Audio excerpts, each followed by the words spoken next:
আসসালামু আলাইকুম। আমৃত্যু ভালোবাসি তোকে পর্ব ১৫। লেখনীতে সালমা চৌধুরী, ভয়েসে আমি মাম্পি চৌধুরী। তানভীরের রুম থেকে খেয়ে আবির চলে গেছে নিজের রুমে। ১ মিনিটের মধ্যে মেঘও বের হয়ে গেছে। কোনো দিক না তাকিয়ে চলে গেল আবির ভাইয়ের রুমে। দরজার বাইরে থেকে ধীর কণ্ঠে ডাকল, আবির ভাই। কোনো সাড়া নেই। দ্বিতীয়বার আর একটু জোরে ডাকল, আবির ভাই। আবির বলল, ভেতর আয়। আবির আধশোয়া অবস্থায় ফোনে কি যেন করছে। ফ্যানের বাতাসে আবিরের চুলগুলো এলোমেলো উড়ছে। মেঘ আবির ভাইয়ের পায়ের কাছে দাঁড়িয়ে চুপচাপ চেয়ে আছে আবির ভাইয়ের হাতের পানে। আবির আকস্মাত বলে উঠল, কিছু বলবি? মেঘ কণ্ঠ খাদে নামিয়ে কাঁপা কাঁপা গলায় বলল, সরি আবির ভাই, এতটা লেগে যাবে বুঝতে পারিনি। আবির স্বাভাবিক কণ্ঠেই উত্তর দিল, আমি কি কিছু বলেছি তোকে?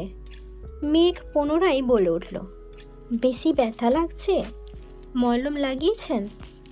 আবির গম্ভীর কণ্ঠে উত্তর দিল, না, কিছু লাগাতে হবে না।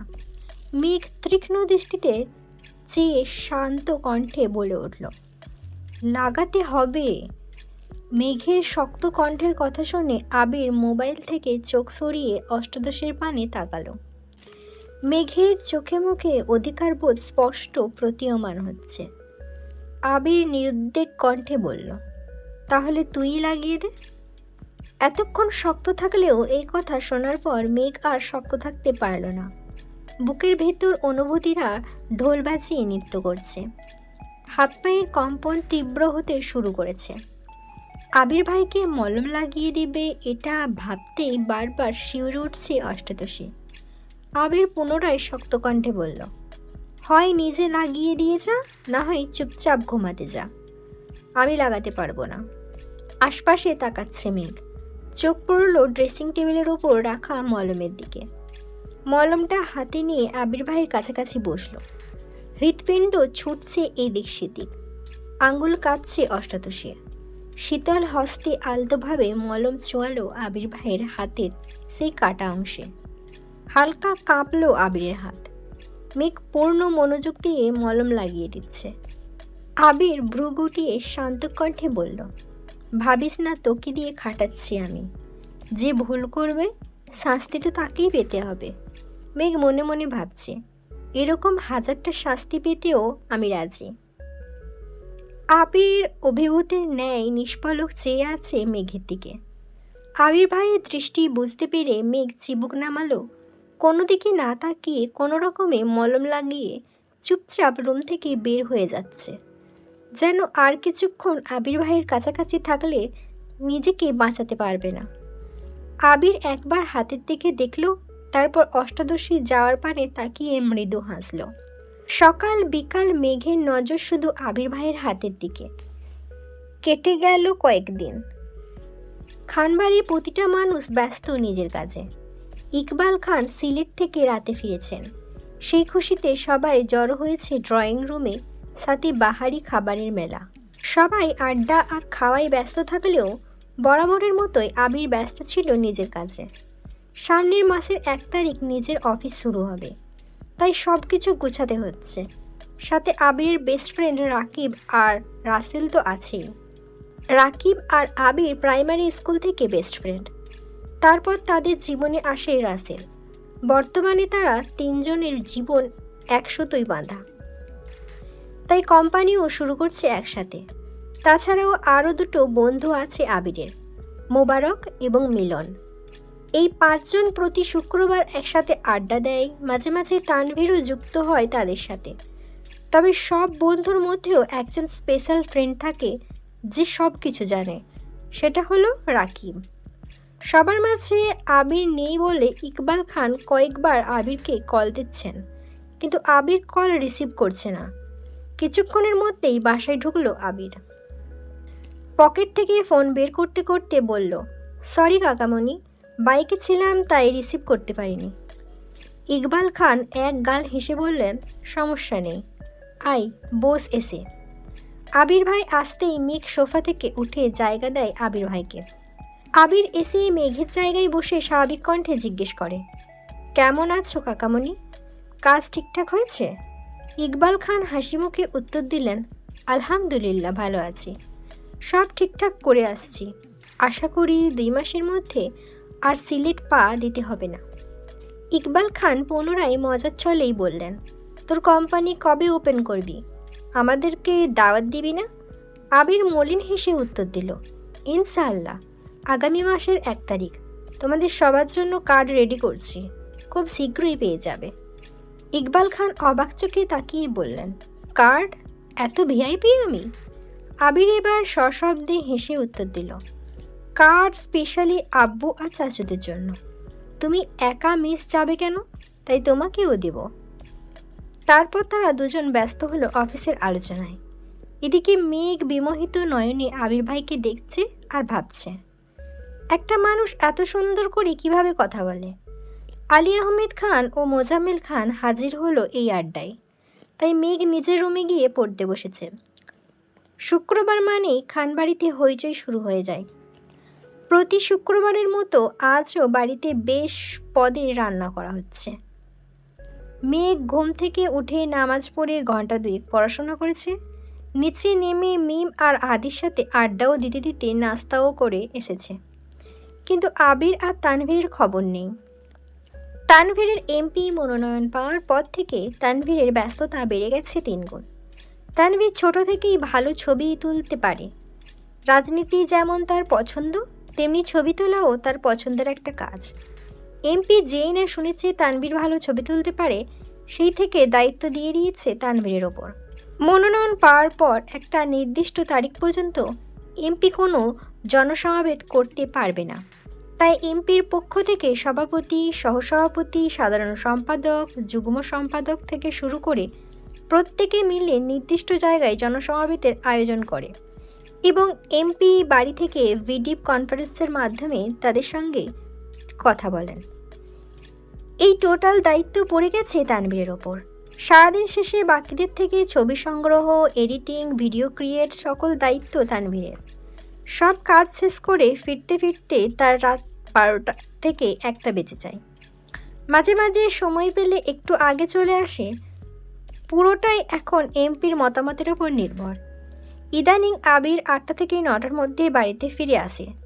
সময় সুযোগ মিললে তানভীর বাসায় এসে খেয়ে আবিরের বাইক নিয়ে আবার বের হয়। রাত করে ফেরার কারণ সকালে উঠতে একটু দেরি হয়ে যায়। আজ যেহেতু শুক্রবার, তাই রিল্যাক্সে ঘুমাচ্ছে 2 ভাই।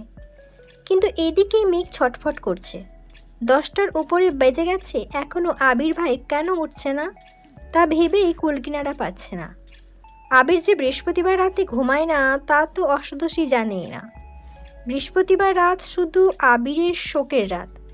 ভোরবেলা নামাজ পড়ে ঘুমায়, উঠে 12টার দিকে, তারপর গোসল করে নামাজে যায়। অষ্টাদশীর কোমল মনকে কোনোভাবেই মানাতে পারছে না, তাই এত কিছু না ভেবে ছুটে গেল আবির ভাইকে ডাকতে। শান্ত হস্তে দরজা ধাক্কা দিল, সহসা খুলে গেল দরজা। জানালার পর্দা টানা, রুমে আলোর পরিমাণ সীমিত। ফ্যানের বাতাসে পর্দা উড়ছে এদিক সেদিক। মেঘ প্রথমেই বিছানার দিকে তাকায়। বারবার পর্দা সরে যাওয়ায় বাহিরে থেকে আসা সূর্যের আলো চোখে মুখে পড়ছে আবিরের। মেঘ আপাদমস্তক দেখল আবির গভীর ঘুমে মগ্ন, উন্মুক্ত শরীর, পেট পর্যন্ত পাতলা কাঁথা দিয়ে ঢাকা। চোখ সরালো মেঘ, দৃষ্টি পড়ল আবির ভাইয়ের তামাটে চেহারায়। কি অপরূপ এই মুখমণ্ডল! সবাই ফর্সা ছেলেদের পিছনে ছুটে, আর মেঘ যেন এই তামাটির চেহারা গুরুগম্ভীর অনুভূতিহীন হিটলার স্বাভাবিক লোকটার প্রতি মাত্রাতিরিক্ত দুর্বল হয়ে যাচ্ছে। মেঘের হৃৎপিণ্ডের টিপটিপ শব্দ যেন জানান দিচ্ছে, সামনে আগালে তোর মৃত্যু নিশ্চিত। তবুও মেঘ পা টিপে টিপে আগাচ্ছে আবির ভাইয়ের কাছে, যেন নূপুরের শব্দ না হয়। আবির ভাইয়ের কাছাকাছি গিয়ে থামে। আবির অবসন্ন চেহারাটা গম্ভীর মনোযোগ দিয়ে দেখছে মেঘ। ঘুমন্ত অবস্থাতেও আবির ভাইয়ের সৌন্দর্য যেন একটুখানিও কমেনি, বরং তা বেড়ে গেছে বহুগুণ। গালভর্তি চাপ দাড়ি, সামনের দিকের লম্বা চুলগুলো ফ্যানের বাতাসে বারবার কপালে এসে পড়ছে। মেঘের মনে হচ্ছে আবির ভাইয়ের থেকে সুদর্শন পুরুষ দ্বিতীয়টি নেই। মেঘে হৃৎপিণ্ড ছুটছে দিক বিদিক। নিঃশ্বাসের শব্দ জোরালো হলো। ফ্যানের নিচে দাঁড়িয়েও ঘামতে শুরু করেছে মেঘ। ভাবছে চলে যাবে, কিন্তু এই শোভিত পুরুষকে রেখে যেতে পারছে না। মেঘের ইচ্ছে করছে সারা জীবন এভাবেই আবির ভাইকে দেখতে। মেঘ দাঁড়িয়ে থাকার শক্তি পাচ্ছে না, তাই আবির ভাইয়ের পাশে বিছানাতেই বসে পড়েছে। আবির তখনও ঘুমের দেশে নিমজ্জিত। অষ্টাদশী অভিনিবিষ্টের ন্যায় চেয়ে আছে। সব বাঁধা পেরিয়ে দীর্ঘশ্বাস ছেড়ে মেঘ আস্তে করে ডাকল, আবির ভাই।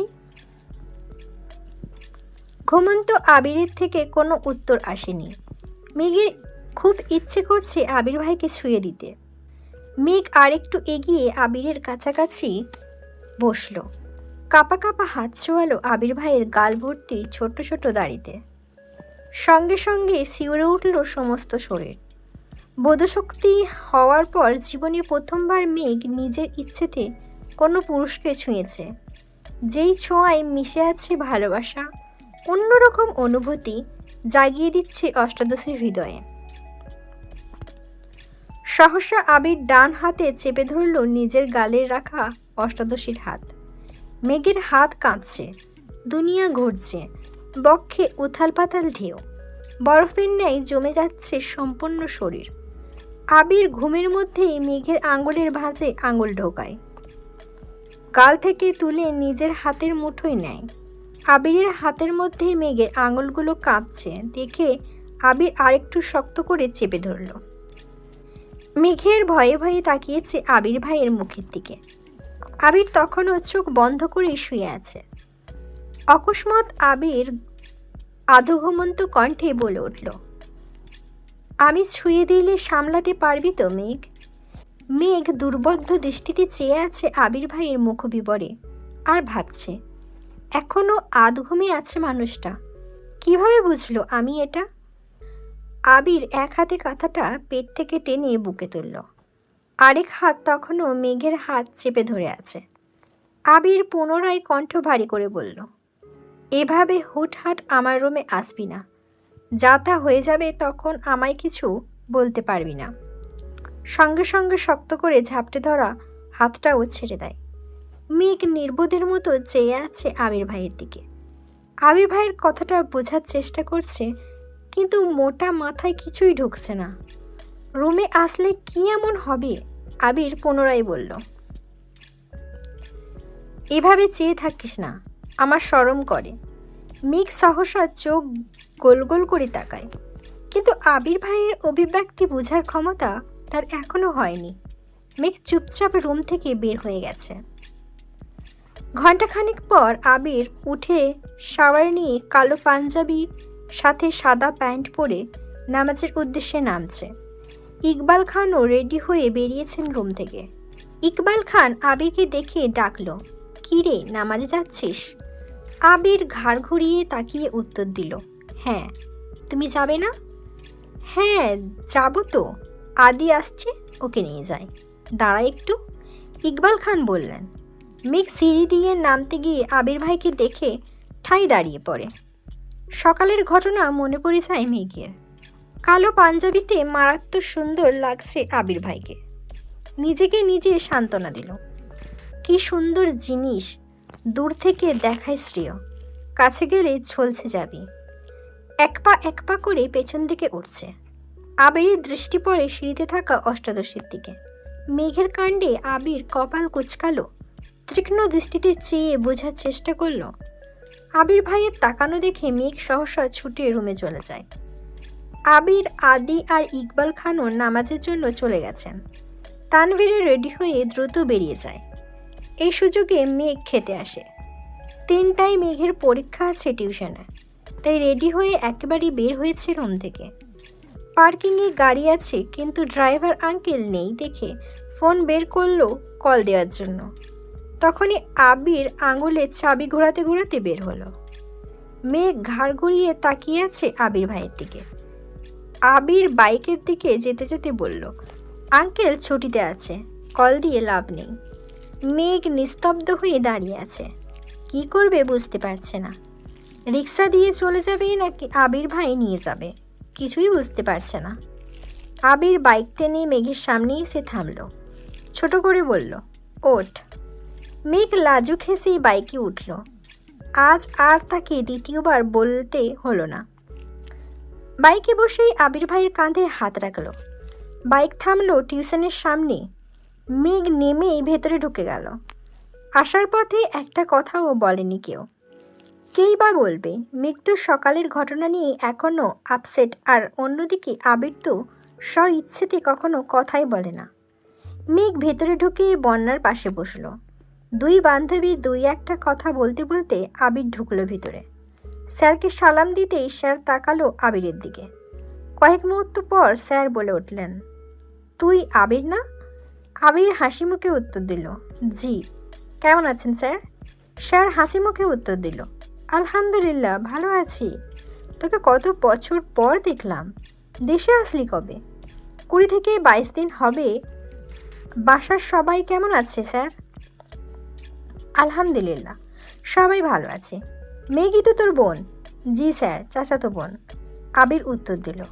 স্যার হাসি মুখে বললেন, ও তো পড়াশোনায় খুব ভালো, মনোযোগী, কিন্তু মাঝে মাঝে একটু ফাঁকি দেয়। তুই একটু নজর রাখিস। জি স্যার, আমি আসি তাহলে। আসসালামু আলাইকুম স্যার। মেঘ আর বন্যা এতক্ষণ অবাক চোখে তাকিয়ে আবির ভাই আর স্যারের কথোপকথন শুনছিল। এক বান্ধবী আরেক বান্ধবীর দিকে তাকাচ্ছে বারবার। এর মধ্যে স্যার পরীক্ষা শুরু করে দিয়েছেন। 1 ঘন্টা পরীক্ষা দিয়ে বের হলো দুই বান্ধবী। আবির ভাই রাস্তার পাশে বাইকে বসে ফোন চাপতেছেন।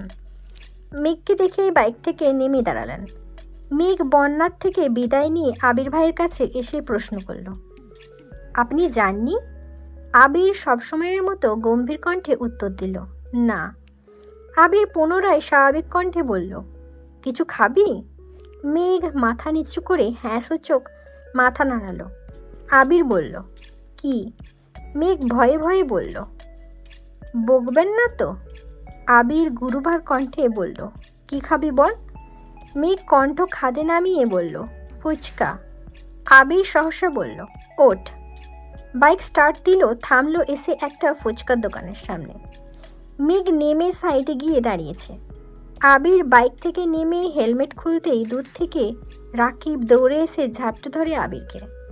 আকস্মিক ঘটনায় কিছুটা নড়ে ওঠে আবির। রাকিব ঠান্ডা স্বরে বলল, কিরে বন্ধু, এই জীবনে তো তোকে ফুচকার দোকানে দেখিনি, তা হঠাৎ এখানে কেন? সে আসবে নাকি?